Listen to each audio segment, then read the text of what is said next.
I found text on my 18MGF19 phone tonight texting her friend things like he pounded my shit, I got some of the best dick last night and it was so good, I couldn't walk last night. I'm disgusted. It was her ex, whom I've always felt inferior to, like she just hadn't gotten over him even after over a year. I'm distraught. I don't even have anyone else in my life. RN. My two best friends cut me off over something stupid a few weeks ago. I just moved into uni and I have only really clicked with one guy friend.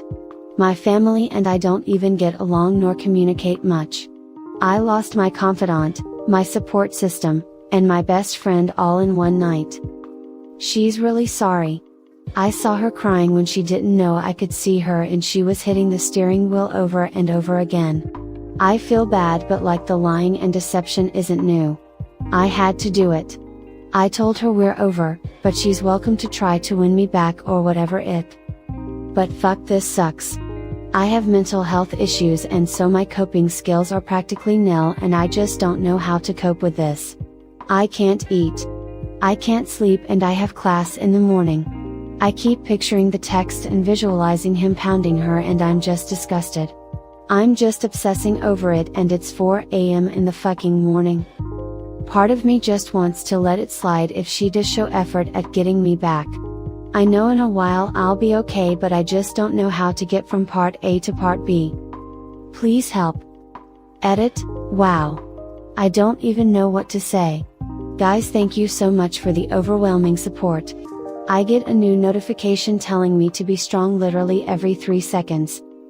I finally fell asleep at 7 AM and there were like 40 comments on this. I woke up and there are over 800 beautiful people telling me to be strong. Thank you so much.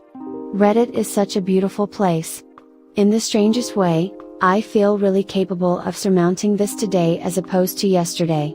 You guys definitely played a part in that. This is the kind of stuff that makes me remember not everyone sucks. Lamau. Keep up being great in life, guys. Smile. Thank you from the bottom of my heart. Edit 2. Jesus guys. You're all a blessing. I just finished class and I've been getting notifications every 3 seconds. Going to do my best to get back to everyone. I am doing much better. I'm feeling freed rather than sorry for myself now. Thank you all. By far the most frequent advice was to hit the gym. I'm going to dinner RN, but I'm hitting the iron directly after. On top of this awesome wave of support from all of you, I've had a few good things happen today that are just making this so much better.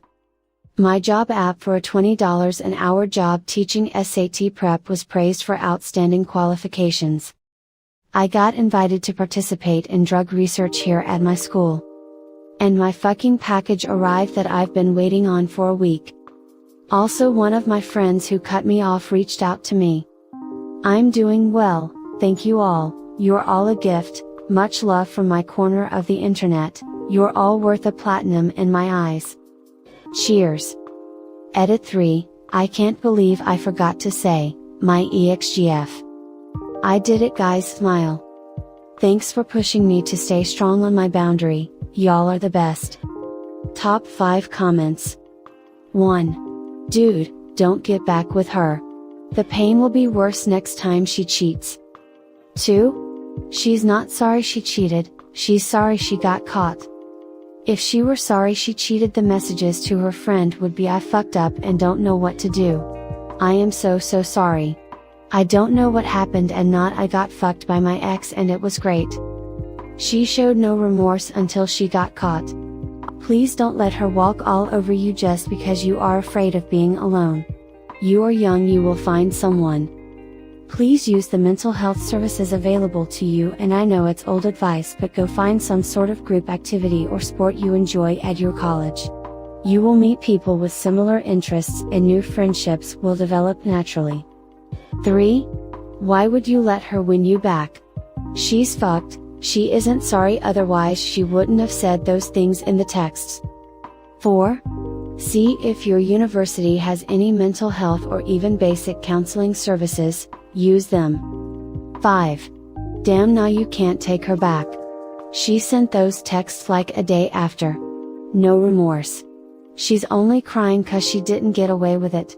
Would she have told you if you hadn't found out? Nope. Caught my wife, 30F, effectively setting up to cheat on me, 28M. After a talk, she admitted she isn't sure if she loves me anymore. My wife and I have been together for 10.5 years, married since July last year.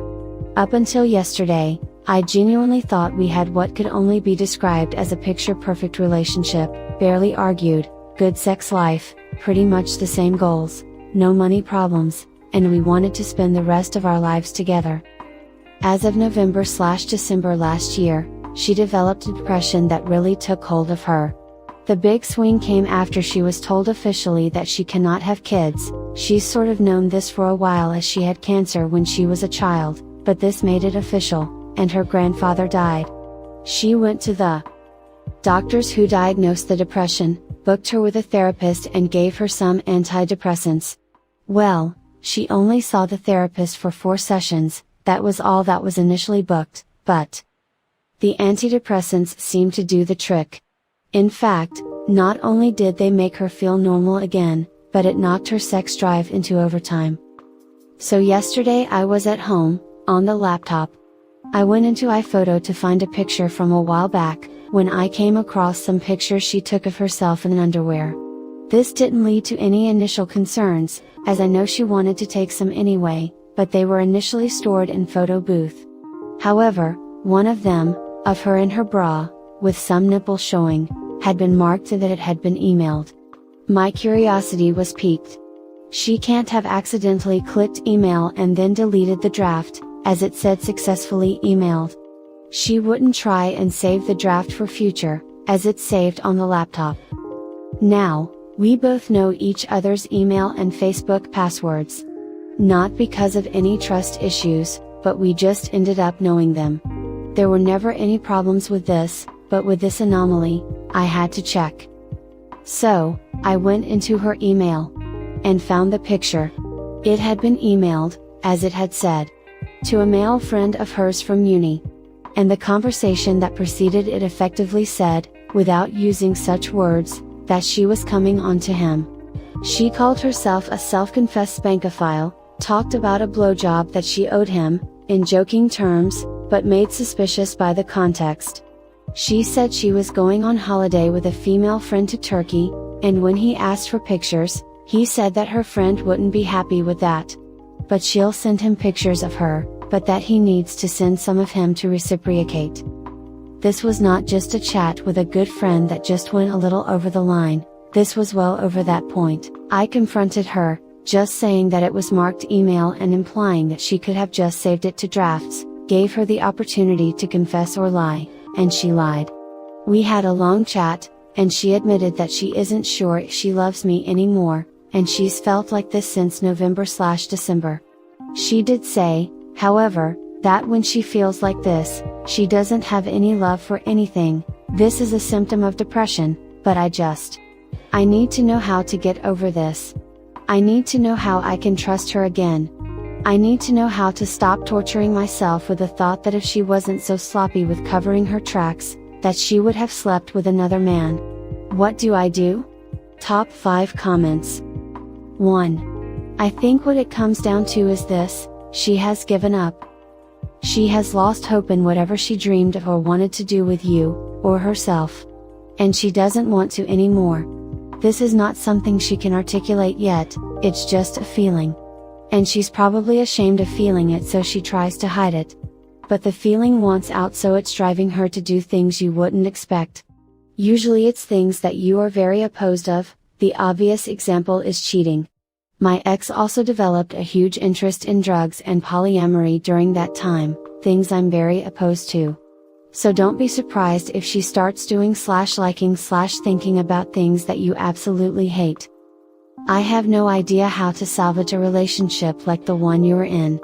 Mine is over, and pretty much all the similar ones I read about in here went or are going south, too. Current example.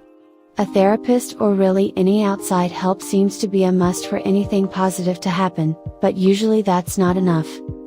The only thing I could see helping is really changing things up. And that doesn't mean just wearing lingerie in bed again, that means turning from an introvert into an extrovert, from an office job to a performance artist, or from a faithful husband into a chick magnet. Unfortunately, I don't think you, me, or anyone wants to or even can do this step. But that would totally change the perspective for her in the relationship and might bring her back into it. For now, I'd say you've lost her. Because she has stopped believing and wants out. 2. Is she willing to stop and work on your relationship? Because otherwise you can't really do anything. You talk about her depression and how she only went to 4 sessions. How about you both go some couple counseling together and she can go to some depression counseling for herself. 3. I don't know what you two will eventually decide or whether this is salvageable or not. What I do know, as someone who desperately wanted children and struggled to have one, finally managed it, that what she is probably going through with her diagnosis is unbearable. That needs to be addressed separately to all of this. Whether it's related to her cheating and apparent midlife crisis or not doesn't really matter. Even you do divorce, urge her to get help on that issue. The help she has got so far isn't the right kind of help. She needs something focused and specialized to her situation. If you are someone who wanted biological children, losing the option to have them is like losing your future, even the point of your existence. This is how it feels. I'm not saying it's right/rational, just trying to convey the depths of what she may have been going through. I can see how some people might act destructively and even suicidally. When I went through pregnancy loss for a few days, I just lost the will to live. I didn't intend to actively kill myself. I just wanted to shut my eyes and never wake up again. But for me there was always hope. There isn't for your wife. She's done absolutely the wrong thing by you, and I don't mean to make excuses for her with that. Just that if you love, or if you loved her once, see that she gets some kind of help or support in future. 4. This may be too mercenary for some, but if you want to have kids, this is your out. I don't see why she is worth it. Granted, I don't know her or love her. But from the outside, she is depressed, lies to you, cheats, or tries to, on you, can't have children, doesn't care for you, and wants out. Oh, and you've been married for less than a year. I'm not sure if I understand the upside. Dude, she wanted to cheat on you less than a year after you were married. She didn't confess. She tells you she doesn't love you. Wouldn't it be better to just move on and find someone who appreciates you and respects you and loves you? It's not like you two have been married for decades or have kids, or could even have natural kids. I just think divorcing, or perhaps annulling, is the best choice. 5. Who is setting up the counseling sessions? You? Who is trying to make this work or resolve this? You? It seems to me that she has got you whipped. Still after all this. You poor man.